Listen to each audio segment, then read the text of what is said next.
If you get these 5 things right, then you'll completely off the races and you'll understand and speak English fluently so fast. So let's get straight into it. Number 1, I would focus so much on the simple tenses. There are basically 3 tenses: the past, the present, and the future tense. But we have 4 different aspects of each of them. We have the simple, the continuous, the perfect, and the perfect continuous. So when we combine them, we get the 12 tenses. In our daily conversations, we use the simple tenses way more than the other tenses. There's a study that shows 85% of written and spoken English is done in just 3 tenses: the present simple, the past simple, and the future simple. Now, the good thing is that the simple tenses are the first tenses that you learn when you're studying English. So if you learn them pretty well, not only understanding them passively, but if you feel pretty comfortable with using them when you're speaking, if you can use them without thinking of their grammatical structure, it means that you can use up to 85% of the verb tenses. So spend more time on mastering the simple tenses. It's really worth it. Number 2, I would watch movies that I could understand about 70% to 90%. Back then, I watched so many movies that I could understand about 25%. I'm not complaining, don't get me wrong. Watching those movies completely transformed my English learning world. It got me thinking English. It's a long story, and I made a whole video on that. I'm gonna put a link to that in the description below. But just imagine if I'd watched the movies that I could understand about 70, 80, or 90%, wow, I would have improved much faster. Because you learn English the fastest if you listen to something or read something that is at a level that you can understand. One of the most confusing tips that is out there is to watch movies or series or read books as much as you can. Well, obviously, surrounding yourself with English is important, but if you don't understand it, you won't learn it. I could watch a German movie around 2 hours long and be all ears but not learn a single word of German, because to me it was gibberish. I couldn't understand the spoken words. But if I watch a German kids show, I might pick up on some words because it was appropriate for my level. So choose your material wisely. Aim for books, movies, podcasts that are slightly above your level. Not too easy, not too difficult. Number 3, I would work on my pronunciation right from the start. And this is something that I've always been obsessed with. When I learned a new word, I tried to learn how should I pronounce it as well. Because English is non-phonetic language. In English, we don't always say a word in the same way that we spell it. So, for example, this word is pronounced read, like I read books. It can also be read, the past form of the word read, like I read a book yesterday. But this word is also pronounced read. So definitely, when you learn a word, learn how to pronounce it as well. There are lots of online dictionaries where you can click and listen to the word being spoken. I love Cambridge the best because it has both British and American pronunciation.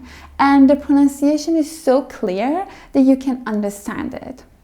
And you can also use youglish.com. It's a great resource to use when learning pronunciation. It's a collection of YouTube videos with subtitles where you can search for a particular word or a phrase or a sentence and then listen to it. So work on your pronunciation, get used to it, train your mouth and your tongue to form correct shapes needed for English sounds. Number 4, I will start to speak right from the first day that I'm learning English. You probably don't expect to speak English when you've just learned it. It sounds crazy, I know, but I'm not saying that I would have a conversation right away. I'm saying I put what I've learned into practice right away, after that, and all the time. So for example, if I've just learned how to talk about age, which is very basic, I'd be like, I'm 27 years old, but I'm not leaving it there. I'm gonna practice it all the time. Like when I see my mom, I'd be like, she's 50. When I see my dad, I'd be like, he's 62 years old. And when I see my colleague, my friends, my cousins, I'd say their age in my head. So I'm not just passively absorbing and understanding information. I'm actively using what I've learned. It's so common for people to think that they should wait until they're better at English. So they keep delaying and keep accumulating English knowledge in their head. So by the time that they feel like they know enough to practice speaking, they realize that they can't use that information, that English knowledge in their head. So obviously, they've wasted several months or a year or even years learning English without putting into practice. And this is why for a lot of people, speaking is the most challenging skill to acquire. Their end goal is speaking and yet not practicing speaking at all. If you want to become fluent in English and be able to communicate in English, speaking must become part of your learning routine. So if you're learning English and you haven't started speaking yet, I suspect the thing that is holding you back is to wait until you're better. But there's no better. Change your mindset and remember, tomorrow is too late. Now it's exactly the moment that you should start. Start now. And number 5, I would use English-only dictionary. Well, when your English is at beginner level, it's appropriate to use translating dictionary for a very quick check. But if you're watching this video and you made it so far, your English is not at beginner level. So now you have to make an ultimate choice. And the ultimate choice is that, do you want to go beyond your level and grow and improve? If I were in your position, which I want to improve my English, I would use English to English dictionary, because I know how much effective it is. A translating dictionary only gives you the translation without the explanation or the pronunciation, whereas the English-only dictionary describes every word in a simple way and gives you a practical example of the words used in one or more sentences. And that helps you to have better understanding of how to use the word in sentences.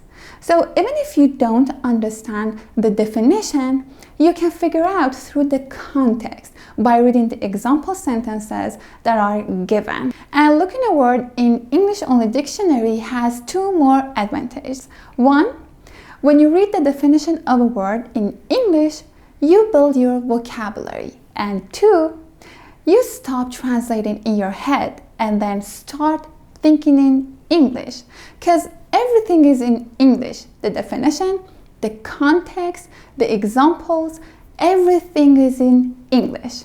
So develop a good relationship with English-only dictionary. So there you have it.